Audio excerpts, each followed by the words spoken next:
My granddad last year died in June. I'm sitting there looking, they owe him some money.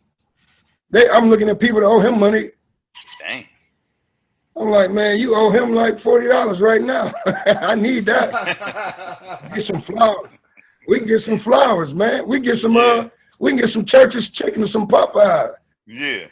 Yeah. You still got that debt. You got to Hey, we collect that live debt. right now, man. We recording right now. Okay. We record right now. We record. Oh, that's on, man. We live, man. Oh, we good. We fam. We All right, good. well, I need to go ahead and start this, see if I can start recording. We recording. It's hitting right now. I had to get the other computer, but it always record me slow, but it's okay. That's what's up. What y'all think about let's talk about, man, what we've seen over the last couple of days, to be honest, man. I don't know if it was a party going on. They said it was two women fighting. I don't know what happened, man. The boy broke it up trying to get in the car with his kids. He wasn't trying. Am I under arrest?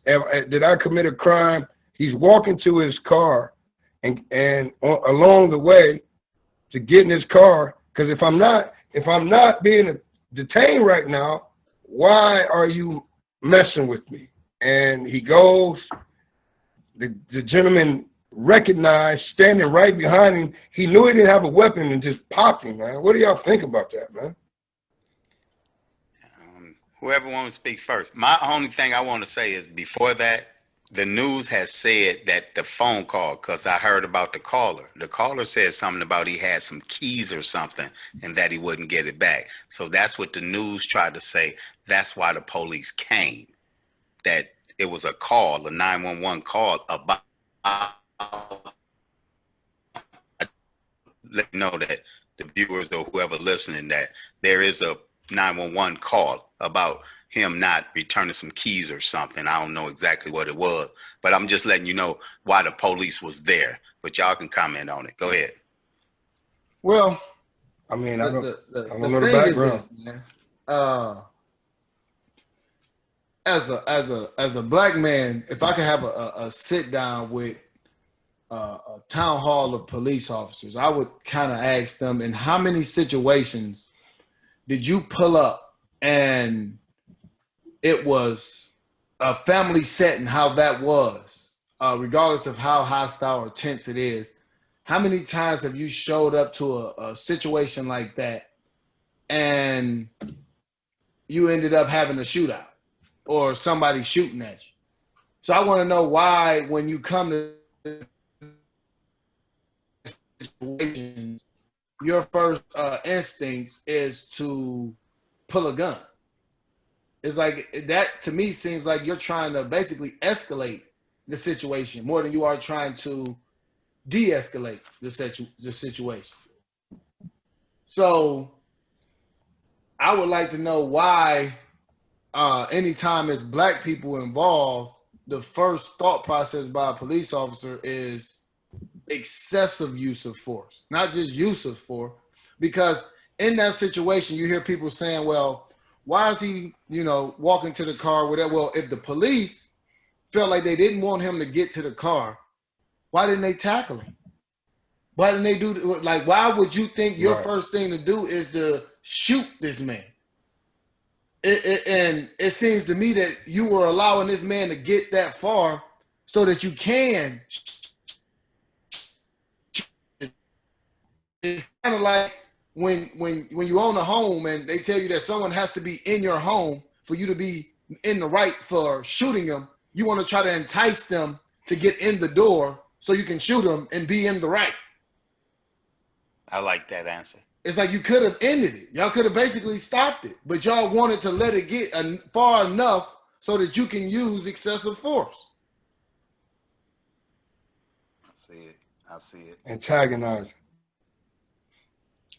You know that the kids. I spoke with a law officer today.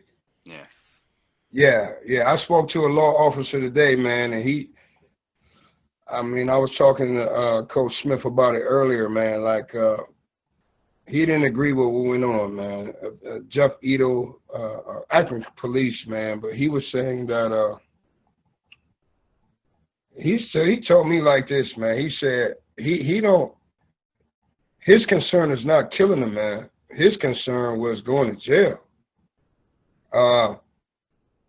He don't want to. His idea was that if he was in a situation where he had to shoot someone, that he had more fear of going to jail than killing somebody, man. That's interesting, man. That's interesting to me. In that case, you saw a coward. That's a coward. And we talked about this earlier, man. A wolf recognizes a wolf. You got sheep killing wolves. I've looked a lot of men in the eyes, man, and we know, man, from both of us, all of us, man, we're from places where there's killers. There's readily killers. A wolf see a wolf. A lion see a lion. He recognizes that's a lion. When a lion see a gazelle or a wolf see a sheep, that's food. So you have individuals who are beta males with mental health issues that have a badge, and they're going outside of the badge. I've seen a lot of great men. I've been in situations where I probably could have been popped, and this individual's discipline understood that, and his reflex was like, oh, this is just, I can handle this situation. When you get in when we're seeing this, that's just cold-blooded, psychopathic murder. That's fear. It's ignorance. And if we don't stand up, it's going to continue to happen. And you said something earlier, Coach Smith, about you start taking them pensions, some of them stipends from them. Yes, it'll make a difference. My thing is, when these people get sued for whatever misdeed they do, it comes out of taxpayers' money. If we were to say, okay, let's make it so that all of the lawsuits that's filed against police officers come out of the police officers' pension, then a lot of the other police officers would step up and speak out against it, because now it's hurting their pocket. It's affecting them. When this is how you get people to speak. The only reason the Washington Redskins thought about changing their name is because the people who were putting money in their pocket made an uproar. Okay, first off, they feel like if you get 100,000 black people on a signature, they don't care. We get the next 100,000 black people to fall in line. So they need the people who are putting money in their pockets for them to basically change the way they think. When we watch the NBA players today, the playoffs, it's so that TV and the owners will start to put pressure on these counties and local officials to at least arrest these officers. Because us as black people, when we as Pookie kill Ray Ray, we don't get a chance to get on paid leave or whatever it may be until they decide what they want to do. We sit in jail until we're proven innocent. So at least arrest these guys so people won't be in your street looting and rioting and all that. Or just arrest them. And now you can do your due diligence, have the law work how it's supposed to, and if he's proven innocent, then he's proven innocent. But he has to be off the street when you kill or you shoot somebody 7 times in their back. Breonna Taylor murder happened months ago, and there's people still on the street that our law officers are held accountable for what they do. Right. Can I say something real fast? And I talked to my brother Dwight about this earlier. I want to say something about the police union. I understand unions. My family from, Flint, Michigan, so we know about the UAW. We know about unions and what they usually stand for. The police union is a union that's saying whether you're right or wrong, we got your back. That's not what a union should stand for. And that's just one thing that I want to say. I ain't talking about defunding the police or all of that. First of all, none of us are. This is what's wrong with white America, okay? They want you to be on one side or the other. You can't say, well, I'm against police brutality, but I'm for correct policing. They want you to say, well, if you are against police brutality, then you're against police, period. Mm-hmm. That's the truth. True. And that's how they basically paint it to people. If you want to go political wise, Republican, Democrat, the Republican convention want to make it seem like, well, basically they want you to defund the police. They don't want police. They don't listen, man. I ain't never heard the Indians, since they have their own land, their own police, that they say we don't want police so that Indians can do whatever they want to on our land. No, us as black people want to be policed, but we want to be policed fairly. Amen, my brother. That's it. We have a constitution and laws to go by that's supposed to be held up in this country, but it seems like we're the only side that's being held to it. Yeah, I feel you on that one. I just hate They they just want equality, man. But go ahead, talk my brother. Hey, I heard Doc Rivers. Doc Rivers was almost in tears. He said, "How much more can we love this country? And you continue to shoot us and hang us and lynch us, man."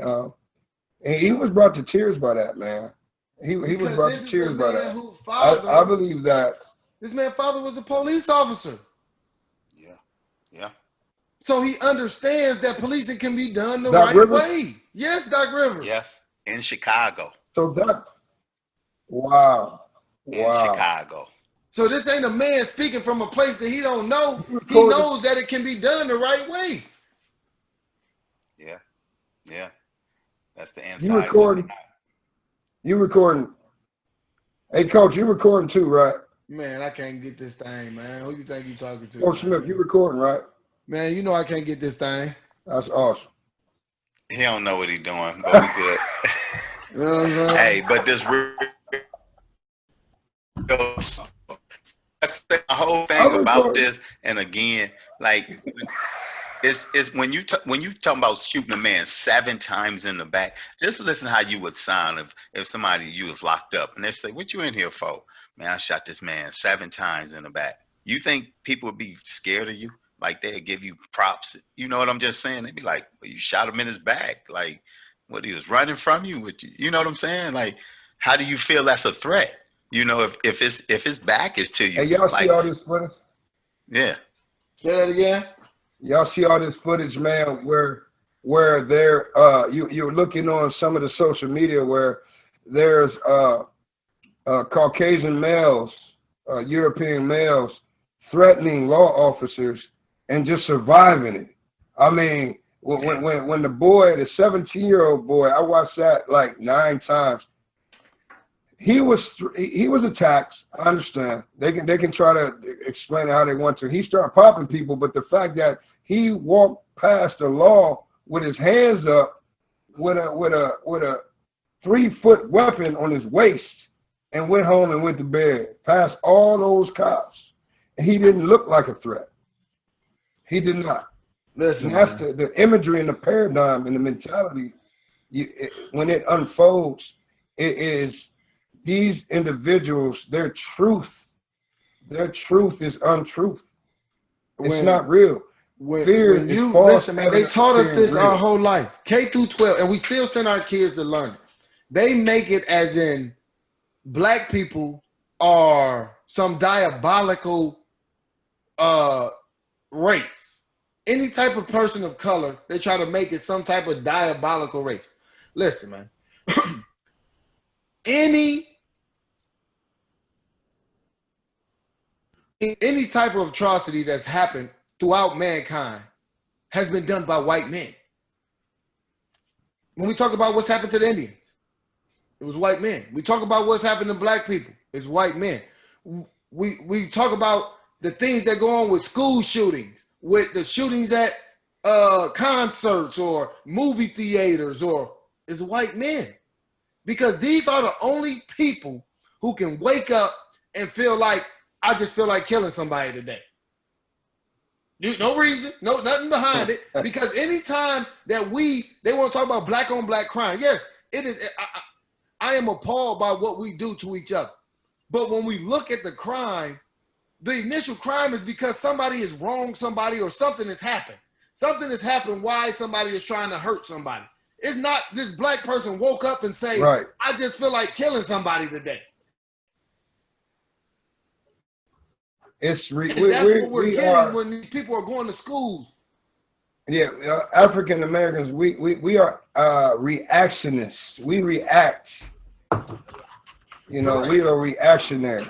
Yes. You'll see most of the events that we're probably in the hood selling drugs because of poverty, and the only next thing you can do is if you don't have a job, if African Americans aren't creating jobs for you to work at, if we don't have a unified economy, and then our kids graduate, and then if you think about Dr. Claude Anderson talking about Powernomics, the only thing you can do next is it's going to be crime. You know, we don't hire our own kids. We don't establish organizations. As a whole, in a higher percentage of, I mean, just thinking now, we have, if you try to refinance right now, you own your own home as a person of color, you won't even get the same deal as your white counterpart. You won't. Man, they just you put just in won't the right news now. today that us as retired black players from the NFL, we were getting discriminated against in our concussion settlement case. Like basically our diagnosis wasn't the same as our white counterparts. Wow. Oh, they said you wasn't hitting the head hard enough. No, they basically you tough. were saying, you can handle it. Yeah, we was made for that. Like that's what they put you here to do, was to run into each other. You know what I mean? It's kind of like when the little white boy get to doing drugs and all that. It's he has a problem and it is this. When you the little black kid, oh, they're animals. They're this. They're this. They're that. We're not being judged on the same. Well, But just I think of this. understand that because we live in their country. This is what they own all the media. They own. If we can own the media, then maybe we can start staying in school that the whites killed everybody, and this is our history. Columbus ain't found a damn thing. It was already people here when he found. How the hell? Let me go next door right now and knock on their door and tell them, "Hey man, I found your house, man." Even though you live in this, man, I found it. Like, how can you find something that somebody already live here? I don't get that. Like, that don't make no sense, but this is what I've been taught in school. I know. Hey, can I say something real fast? We talked about, Kenny Smith earlier. He left off for TNT, off the stage. I actually had an epiphany while y'all been talking because, y'all talking real deep. What if that would have been Ernie who did it instead of Kenny? Would a statement if Ernie would have did it? No, because the fact that Ernie's up there with 3 black men every night is enough of a statement. How many shows do you see with 1 white man and 3 black men? True. And these 3 black men aren't up there as gas bags. These are guys who played the game that you're talking about. Mm-hmm. You feel what I mean? Yeah. So I can never look at Ernie and ask him to do any more than he's already doing. Okay. And that's my point. Like we can't ask our allies who are already with their arms already stretched out to do more. It's not their job to. Now, the people who don't have their hand out at all, those are the people you're trying to talk to. When you see Jerry Jones hasn't made 1 comment since all of this happened. Not 1. True. But I bet it's a whole bunch of black. True. And you trying to figure out how this man don't give a damn about you or your kind, but you continue to spend money on their apparel and spend time watching this team. Why? I see what you're saying about the kneeling and everything. He ain't said nothing, and he's still telling you that his players can't kneel. So with this going on, you just seeing this man being shot in the back, and see what you don't want to come out and say, I understand where these people are coming from at all. And we got the commissioner saying it. But blacks will still support that. But they want other people, everybody want to put all their hate towards Donald Trump. Like this is the only white person who feel the way that he feels. Mm-hmm. The same people that you spend your money with every day, Them people feel the same way he do. Why aren't you putting the same type hatred towards them people? I like that. Why is it only towards him? Because you know he's basically unreachable. So like the blackjack dealer in the casino. You when he keep dealing you these bold hands, you get mad at him. But it ain't his fault, it's the cars that's coming. But you ain't gonna get mad at the casino, you're gonna get mad at the blackjack dealer. Right. And that's what we're gonna do. We're gonna get mad at Trump. And instead of getting mad at the people that you truly should be mad at. Yeah. The mayors, the city councilmen, all these people who are eating off your dime. They eating off your money, your state taxes, local, they eating off your money, but you're not asking them to do what you're asking the president to do. I see what you're saying. It makes sense. It's no cadence of accountability. There's nobody holding anyone accountable. We are a product of social engineering. This disease that we call COVID-19 is a socially engineered situation in which it's causing pandemonium. That's why they call it a pandemic, and it's spanning across countries. But we're handling it at the worst rate that anybody else can face. Our communities are being impacted by it the most. What hasn't happened to us that hasn't happened to anybody in the world? What more can you do? And I think we're the most resilient people in the world because we continue to love, we continue to care, we continue to provide for, we continue to apply for your jobs, we continue to ask for rights and justice, we continue to march. Can I tell continue you where to I feel get that shot, comes from? lynched, hung. I feel that comes from being lost. I think we are the most lost people on the planet. Okay? Black Americans have nowhere to turn. Okay? We have no food, no religion, no names. No, we have nothing. We are the only people that walk the earth that have nothing. So we basically look and try to grab on to anything that we can just to be a part of something because we have nothing. You think you can say you could go to Africa and think they're going to claim you as an African American? They don't give a damn about you. It's the truth. Like that, no, like so we are the only people that walk the earth that way. We have nothing. Absolutely nothing. And we wonder why they can kill us in the street because we have no backing. We see the Asian person get put off the plane, the plane stocks drop, plummet, like because Asians, they gonna stick together. Jewish people gonna stick together. Everybody, we don't give a damn about nothing but ourselves. And it started way back on plantation. It basically has trickled.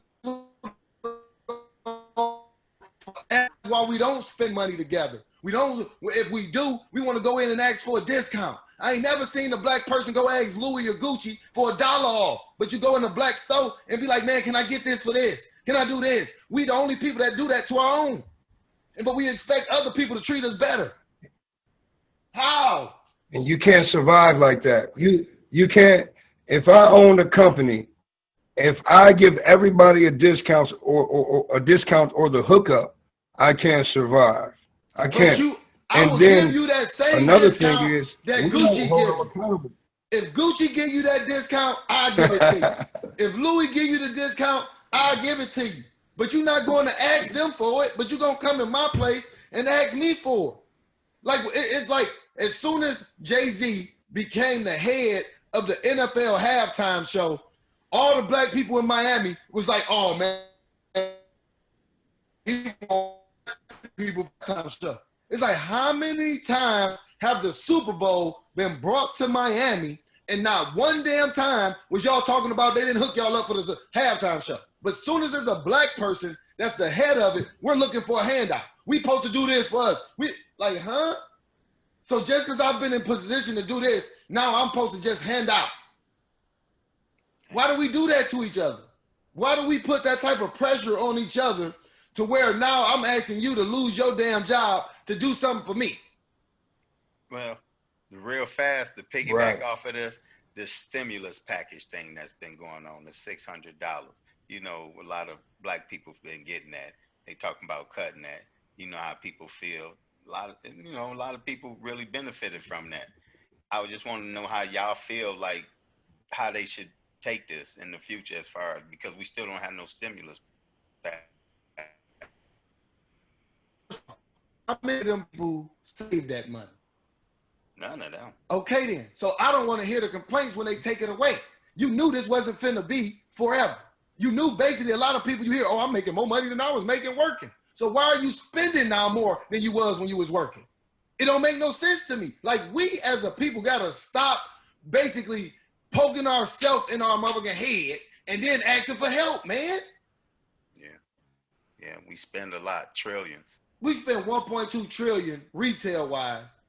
And then we want to say, I tell people all the time, the Asian man, a year, every year, the Asian man ain't putting a Chinese food place in the hood because you're poor. The liquor store ain't coming because you're poor. These people ain't coming because you're poor. They coming because you have poor spending habits. We're not poor as a people. We have poor spending habits, man. And if we stop spending our money on things that we can't afford, then we will stop being in the position we are when it's time to retire. True. My Right. granddad told me a long time ago, the biggest scam they came up with is a payment plan, because they make you believe you can afford something that you cannot afford. Yeah, that make a lot of sense. So now people get in the loan, 30-year mortgage for your home. How many people do we know work for 30 straight years? Not many. So now, how am I supposed to be able to keep this mortgage up for 30 years? Yeah. At a certain point, you work for 15. They still coming to foreclose on it. It don't make a difference. You done made 15 years worth of payments. They don't They care. coming to get it. You still got 15 Oh, more they- to go, homie. they You know what I coming mean? to get it. Yes. So why am I going to sign up for something? They coming to where get it. I know that it is most likely I'm not going to be able to pay for this long. We fall into this trap. We because we want to live, we want to keep up with the Joneses. We want to do these things. We got to learn to start living within our means and being happy with what we can afford. Stop trying to live or look like somebody who's doing better, because most of the time, them people ain't happy either. Yeah, that's true. You're right. It's a facade. You know, people. If you, Right. man, listen. And they're going through the same instances. Money don't make you happy.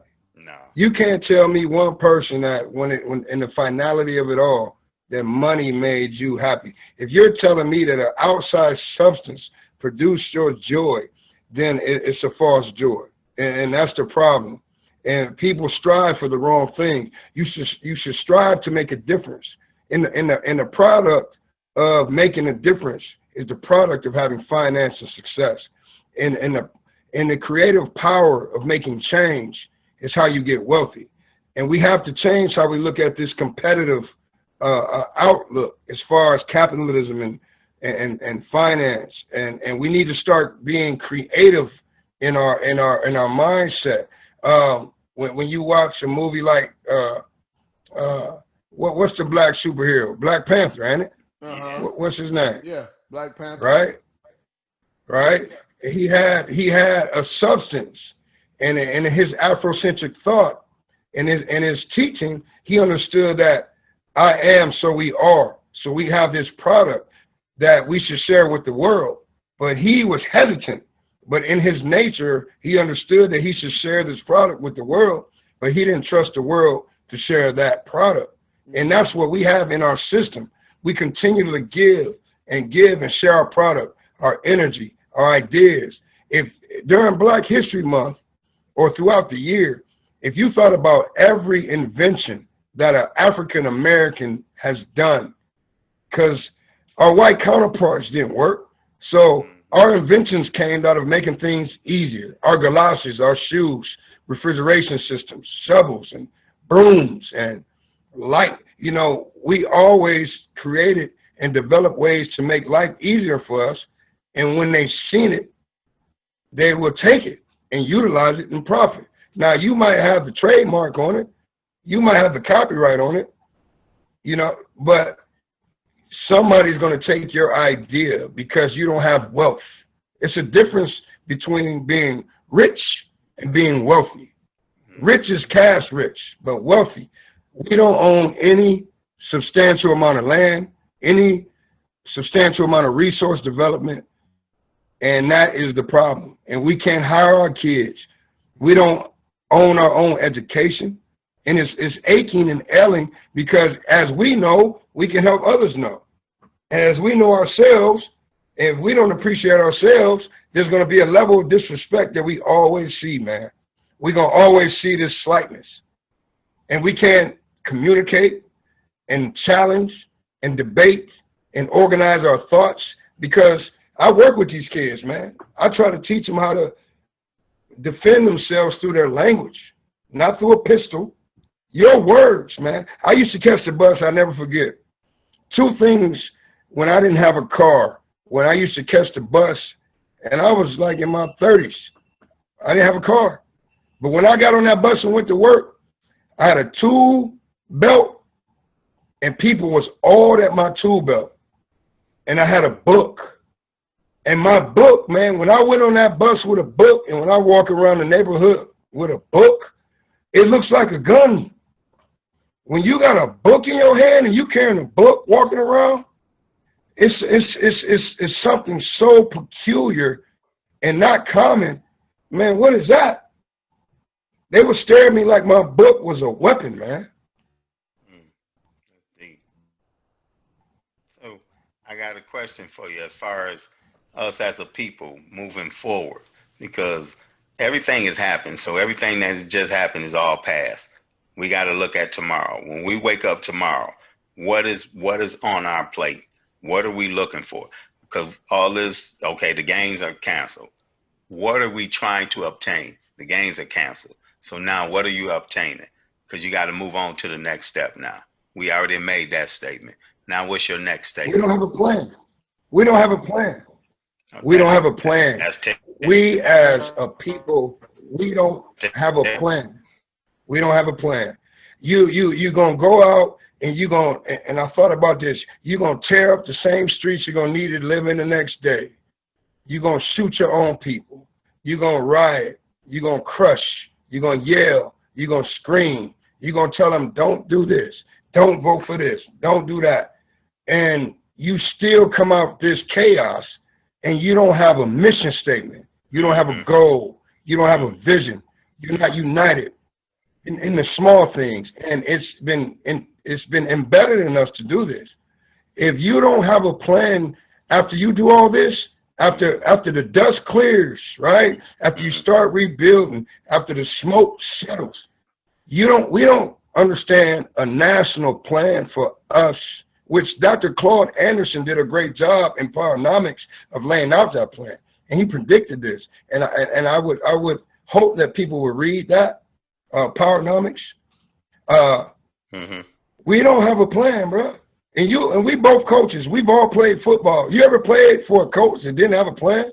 Oh, yeah. And when you don't have a plan, you're going to have individuality where people are just going to create their own thing. And they're going to be, you don't have a joint mission.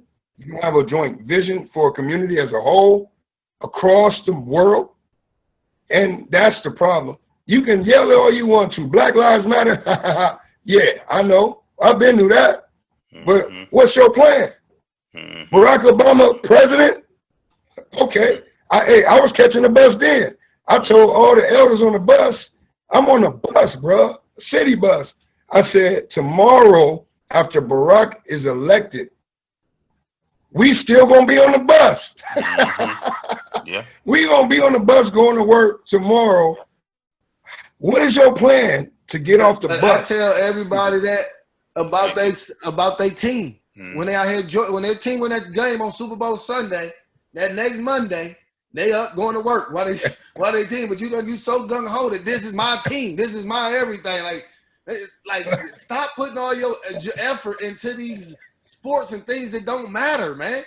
Like you got kids and things in your neighborhood that's really your neighborhood. That's really that can use that energy. But you rather put it into something that's false and fake. Like I never understood. I just don't get it, man. And people will look at me, oh, you play professional football. That's why you feel that. No, man. I can't understand how if I put on my favorite player's jersey and I sit outside the game and I sit outside where they pull out after the game and I let all the air out my tire. Every team ride by me with my tire flat right there. Well, nobody stopped to help me with my flat tire. But I want to sit around and argue with my friends and stuff about who my team is. Yeah. It's where our head is at. Like we have no goals, like you saying. That's it. Is lost to me. That's being lost, man. That's once again just wanting to be a part of something that's bigger than you. But that don't love you back. This team ain't never gonna pay your cable bill or anything. But you will sit around and argue people to the death about this being your team, man. I feel you, man. We need a plan. I like what you said. Man. We need a plan. It's like we're at a point now where we do actions. It's almost in a sense we'd be like, okay, I'm quitting my job. Okay, wait, you finna get money from. It's kind of like that's what we do. It's like we quit a job, but we ain't got no back. It's like you asking what's plan B. Okay, plan A is the boycott or riot or whatever. Man, what's plan Black B? people would be the type of people say they boycott the NFL because Colin Kaepernick can't get a job, but the 70% of the NFL is black. Yeah. Right. So I'm gonna stop watching this 70% of these people just because one it's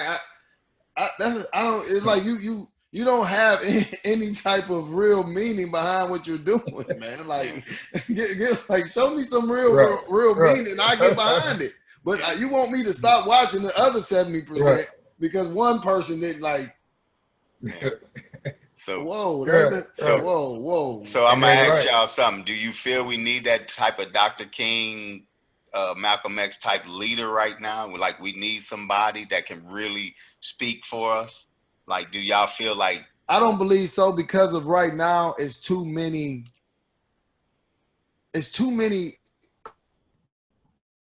causes. Mm-hmm. You feel what I mean? Like when we talk about a plan for what? A plan for social justice, a plan for poverty, a plan for education, a plan like the black community have so many plights to where what are you going to tackle first? I feel what you're saying. And how do we even? It's like okay, we're about to empty the ocean out. Here go a cup. Mm-hmm. For real, like you got so much on your plate between the pandemic. We ain't never finna empty this damn ocean with no cup, man.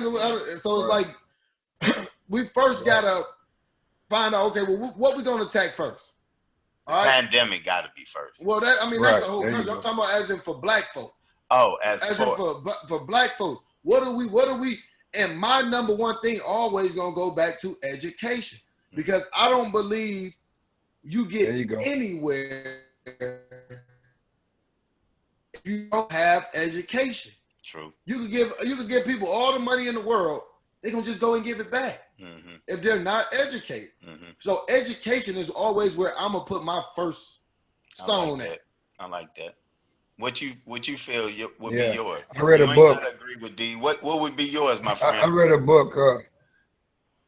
I read a book called the Four Disciplines. I read a book called The Four Disciplines of Execution, and what the brother Dwight was talking about was absolutely correct. What you do is you brainstorm, and then you find at least two things that you can focus on. Now, everybody has a gift. You got to find that thing that you're giftful in to provide for the whole of the tribe. So you might not know math like I know math, or you might not know science like I know science, or to each his own. Somebody has to bring the hammer. Somebody has to bring the nail. Somebody has to cut the tree down with the axe to get the wood. Somebody has to have the shovel to dig the hole. So there's a body to this thing that we're trying to create. And what's happening is everybody's they're flying around, jumping into everything like Coach Dwight is saying, and nobody's focusing in on those few things: education, self-determination, and education itself. And educating ourselves, which is the primary source, which is truth. When you know better, you do better. So therefore, I can agree as far as education, enlightenment, history, understanding wisdom, Because I believe understanding with your African day education name. is gonna come self-love. Because I believe the reason we run around killing each other is because we don't even love each other. We devalue black people. Turn we see a black life is devalued. So what's gonna make me in the hood believe that this dude that I'm killing is worth any damn thing? So we gotta basically get to that's the one thing I love about what Farrakhan them speak is the self-love of yourself as a black person. And that's why everybody know I'm not too into any religion, but I like a piece of all of them because all of them has something that I can take and apply to my life and to my family and make us be the best people that we can be. Because I know there's no way that I can follow any of them to the T. They all do too vast, but I can pick things that I can apply to my life and to my family, and for us to be better people and for us to treat people right and for us to do those, I can apply that to my life. So I believe all of us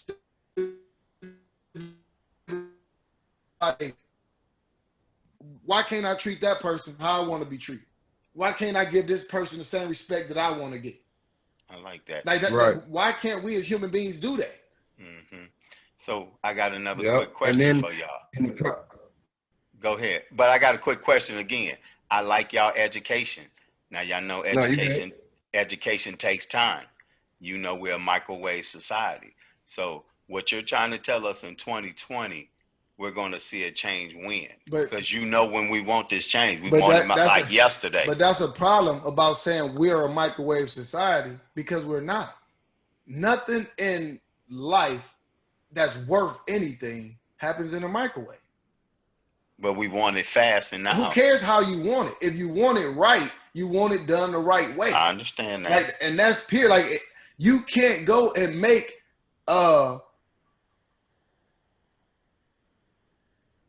in the microwave.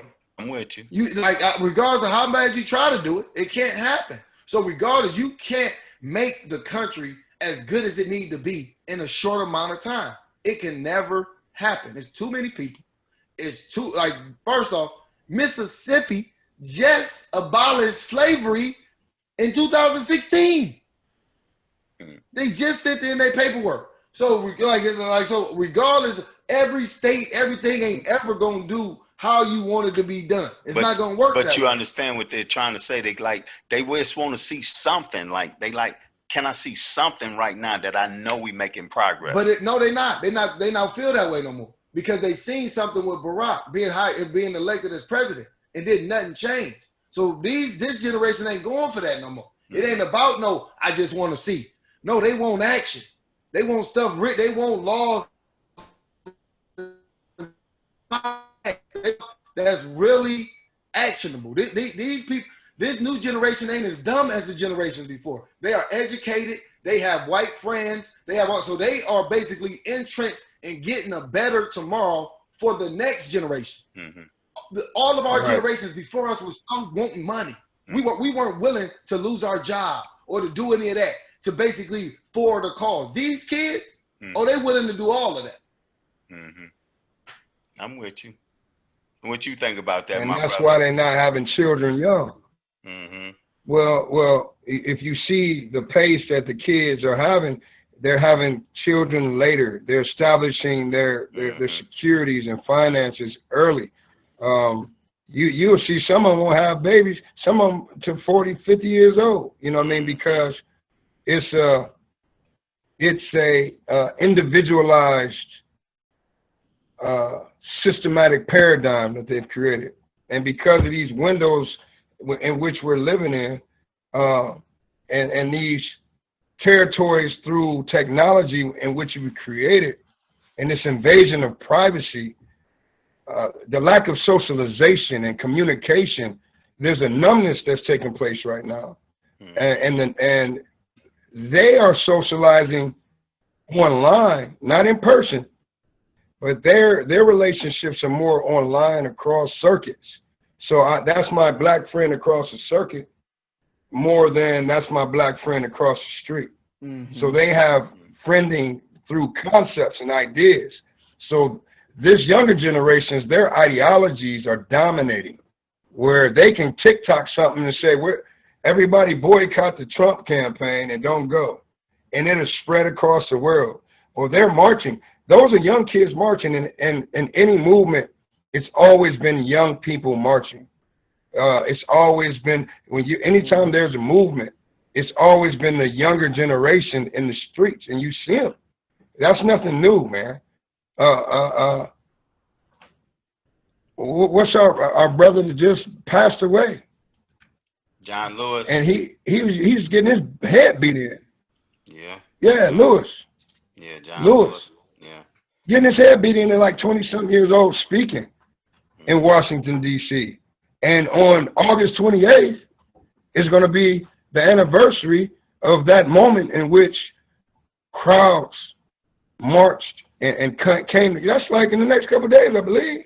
Yeah. If my history is right. Man, yeah. White people That was a movement. upset when this man's body laid in the White House, but I didn't hear one objection when Donald Trump's brother laid.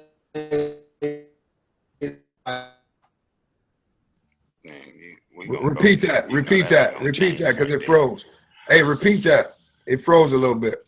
John Lewis it was a lot of white people who were upset that they basically laid this black man's body in the White House or in the state capitol for, days, or for people to come view.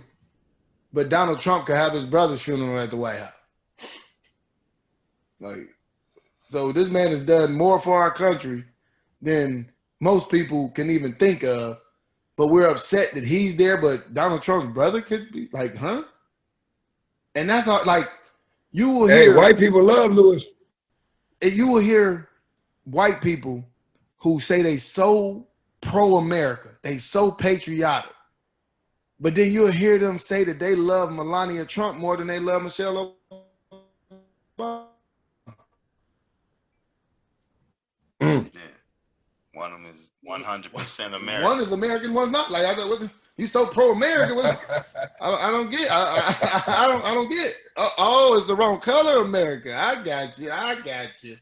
So you so pro-white American. Right. Okay, all right. I know. Right. It's crazy, man. So I want to ask you about the mask situation. Where you at? Are they wearing the mask there? Be honest. Are they really doing it, trying to get this thing over with, or what? Where you at? Yes, in Ohio. They wearing them. Wearing them. Yeah, we're wearing masks. I'm talking everywhere in Ohio. I'm an educator. I'm in the student. Okay. They in the AK Rowdy I'm in Roddy, Akron. man. Yeah, man. Yeah. Akron is black. Man. A lot of people don't know that. It's the University of Akron that's white. The city itself is black, man. That's a black city, man. Venturing off into the streets, man. That's good. You go to Fairline, right? That's a good thing. You know what I mean? Yeah, we're mad. I see I think. What happened to the one mall? Was it Rolling 8? Which one of the? I went last time. It was trees growing inside. Done. It's done. Just like anywhere else, Walmart took over. Ain't nothing but trees growing up in the middle of it now. Yeah, man. It's lion, tigers, and bears running around in there, man. If you walk in there, it's ridiculous, man. Oh my God. Yeah, man. Man. Being an educator, man, we're back to school, so we wow. Man, our team did a great job, man. We actually offered an online process, and we only got a few kids in school, man. I appreciate it. Just today was our first day of school, man, and man, those kids needed that socialization, but it was mandatory that we kept our 6 and made sure the mask was on right, man. So that's my job. Then I coach as well, so just making sure the kids be smart, man. So I'm out there, man. I'm probably all around COVID every day. And that's the only thing I just so-called. Yeah, because I'm like, I just don't want it here because the kids ain't feeling what we think they feeling. Like this the new normal. You can't get a kid to do it. Let me tell y'all what y'all saying. Hey, I ain't gonna get you nothing this Christmas. You too old to get something for Christmas. That's kind of like how they feel the way the classes and stuff are. Like this the new normal. You don't get nothing for Christmas no more. Kids just don't adjust to that if they're used to something. If they're used to being in class or they're used to socializing. I think that's the parent, because kids are way more resilient than we give them credit for. Okay. The parents are the ones who are so used to them that if you change something, it basically becomes different now. Okay. Like most kids, they change with how the weather goes. Next year, the class say you go from this time to this time. This is what they do. It's the parents who so set in routines and so set in all this that they basically don't want nothing to upset their apple cart. And it's like, that's why when, if you say you in class with kids and now this parent send their kid to school and they kid don't celebrate Christmas. So now in your classroom, y'all can't do no Christmas stuff because they don't want to basically leave this one kid out from all the other kids and all that. So now the other parents are going to get upset because they like, man, my kids used to, it's like, did your kids go to school to learn or do Christmas stuff, man? But they so used to them having stuff to do, like now they're going to be upset about that, man. It's like, we got man, and I love to hear Americanized people are the funniest, man. The funniest. Our holidays, our things do not get in the way of them, man. This is what we mean. This means more to us than anything, man. You see us. Hey, man, I got a lot of Muslim students, man. Wow. I got a lot of Islamic students, man, and wow. Man, they're my dudes, man. They be, you know, and they think if they teach me the Arabic, that they get in trouble. But what happens in our school is if they don't want to participate, we have an area where they can go kick it. And then, you know, man, I got the Mansour family, man. If they hear anything crazy, man, they be like, man, what is this? Why are they singing Christmas carols? Wow. Hey, Mr. Bentley, get me out of here right now. Wow. Hey, I walk by, I need to get out of here right now.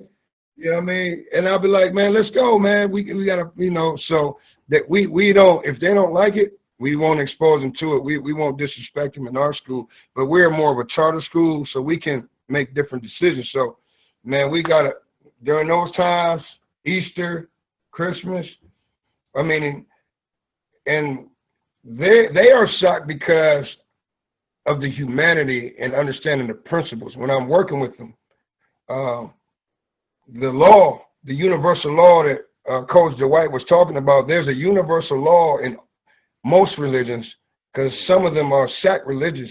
But when it comes to some of the primary religions in which we've studied, when you look at the book and the books and the chapters, there are, it leads to spirituality. The only reason I like the gospel, because it's a spiritual warfare. It's not carnal. It's not about the flesh and blood. So you can get caught up in certain things. So when I'm talking to them and I talk to them on a spiritual level, I can deal with them. You know, their father came in this week. We chopped it up. It's a lot of respect. I studied Islam as a kid. You know, it's about knowing your creator, though, when it comes down to it, because there is a spiritual war taking place. It's above the politics. And you have to understand that there is an unseen world that exists. And if you don't recognize that, you'll be fighting for the wrong causes. So you'll be fighting for things that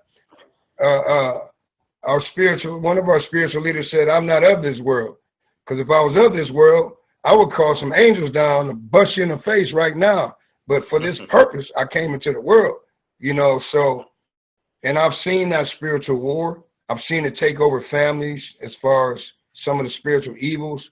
But as long as you're a good person, like you talk about, and you understand your creator, and you implement the education and the wisdom, and you strive for perfecting yourself to help perfect others, It makes a big difference.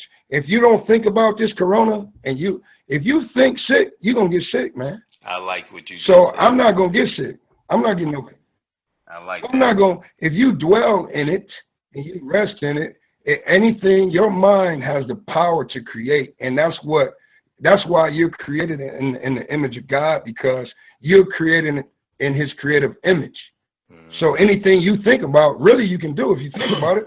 I like that. So once you put your mind to it, you can create it. You can develop it. You know, that's where some of our greatest sciences and technology has come from. If you see it, you can do it. And then what Coach Dwight was talking about earlier, they played a trick on us. There's a numerous amount of resources available. The world is huge. So if you play this political game and you play this capitalism game, they're going to teach you and train you that there's not enough. And they're going to treat you and teach you like you're fighting over scraps. But you're not. There's an unlimited amount of resources in the world. There's an unlimited amount of ideas and influence that you can have. So if you just stop here, the next great record breaker, you broke a record. Nobody thought nobody could do that. Right?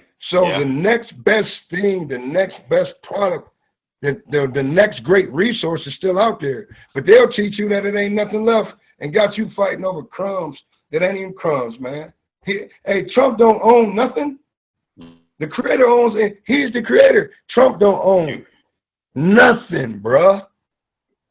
They use his name. I knew that. That one I knew. They just use his name. He's a franchiser. And the whole key is, you see how that just went over his head right there? He didn't understand what you were saying. That the people that he talking about that use his name, they don't own nothing. You know what I mean? It's all owned by, like, people don't understand. Okay, so what are all these people who own all this stuff that's in line of this hurricane right now? What you gonna do if the creator want to just send it there to knock everything down and flood it all out? So what did you really own? What did you see? And that's our problem. And we get so caught up in these worldly things and want and we start to loving these things, and they can be taken away at any moment. Yeah. But we sit around and love tell people all the time. All right. People ought to be loved, things ought to be used. But instead, we love things and use people. I like that. That's a good one. I like that one. That was a good one. That was deep. It's the truth, man. People, you'll watch people who go and rob and steal from people money that they'll go and throw in a strip club, or to go and buy some shoes. Like, so you took this money from these people to go and just do this with it? Like, is that how lost we are as a people? Like, you just went and risked time in jail, robbery, so that you could go out here and throw it at the strip club. Yeah. It wasn't for a bill. It wasn't to go pay it. It was to go, like, put food on the real, table, man? or something. Come on, man. We got to be better than that, man. Yeah. Hey, my grandma used to say, "Child, please." And I got an idea. Child, please. That's a good one. All right. So my last one that I want to get in on is the fathers, the black fathers. What you think more we need to do as the men, the black men now, since we putting on the front line now? What you think we need to do to step up? I'm listening. I'm waiting. Oh, y'all gotta say you something. talking to me? Both of y'all. It don't matter. Oh, man. I mean, I'll let Brother Whiteface go first. Like, man, the problem is it's the same story. It ain't changed from what my granddad's dad had to do with him. Like, we still in the same America. We still looked at as the same being. So ain't nothing changed. You got to tell your kid you got to work twice as hard just to get just enough. Everything they ask you when they pull you over, you gotta basically put your tail between your legs so you can go home and be safe at night. I mean, it's the same thing we've been saying our whole life. It ain't nothing new. And that's just it. And the key, I'm talking to the black men that are killing other black men. Mm-hmm. We have to stop that. Yeah. That's the one. Like we gotta learn to value our life if we want others to value our life. Mm-hmm. I see what you're saying. That's true. How you feel? I think as a father, man, I got four babies too, man. Man, I think that being a great example, no matter what the relation, like some guys got a bad relationship with the mom, or I'm just talking about overall, or they might be coming out of a certain situation, out of prison, or fighting against their personal systematic laws, racism. anything, man. Oh man, and seeing that brother get shot in front of his children, and I had a cousin that got killed in front of his 3 sons, and his wife was shot, man. You talking about gun violence, but man, just be a daddy, man. Be there. Yeah, be I there. like that. I mean, I met my father, and I love my father, man. And I didn't come from a broken home because my dad wasn't in the home. You know what I mean? But I met my father. Some people were like, oh, you came from a broken home. No, I came from a single parent household. I knew my dad. Some men don't even know their dads, but just be there. The small time that he was there, or you can be a father as just being a coach or uncle, you know what I mean, a father figure. You know what I mean? You can be a figure. You don't got to be the primary source of the energy. But, man, let them kids up, man. Let them kids up, man. Love them, and love them, and let them know that we're the protectors, dog. We the kings. We the lions of the tribe. And put yourself in a position financially, though. Yeah. Don't take this. Some of these preachers talk about the love of money is the root of evil, all that. No, God is the creator of all things. He wants you to be resourceful. He wants you to be in the best position to provide for your family, man. Provide for your family with all you got. Give them all your love and energy, man. That's all I got to say. Even with the little bit you got, them kids ain't gonna know nothing. We ain't know how poor we was when I was a kid. Yeah. I ain't know that till I got big. Like, oh man, I look at them pictures. I had brown shoes. There ain't no name on them. They was just brown shoes, man. Yeah. Man, I still keep my 2-stripe Adidas pictures up on the wall. What them 2-stripe boys. We didn't know. I had them 2-stripe boys, man. Just rocking them joints. You didn't know you didn't have the best. You thought you knew you had the best, man. So whatever you give these kids, they're gonna love it. You gotta know better to want better. What I knew is what I wanted. That was good enough for me, man. Yeah. Oh my God, I'm really enjoyed this tonight, my brothers. Well, look, man, this is what we're gonna have to start doing, man.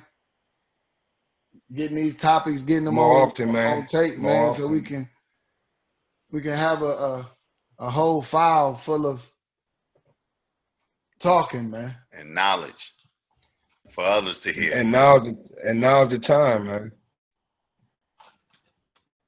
Now's the time. Yeah. No more playing. No more joking. Yeah. No more. Got to strike while the iron's hot. Yeah. There it is. Hey, love y'all, man. Yeah. Next time, right? Hey, love you too, man. Love you too, my brother. I'll talk to you tomorrow. All right, man. All right, peace. Yes, sir. Yeah. Peace.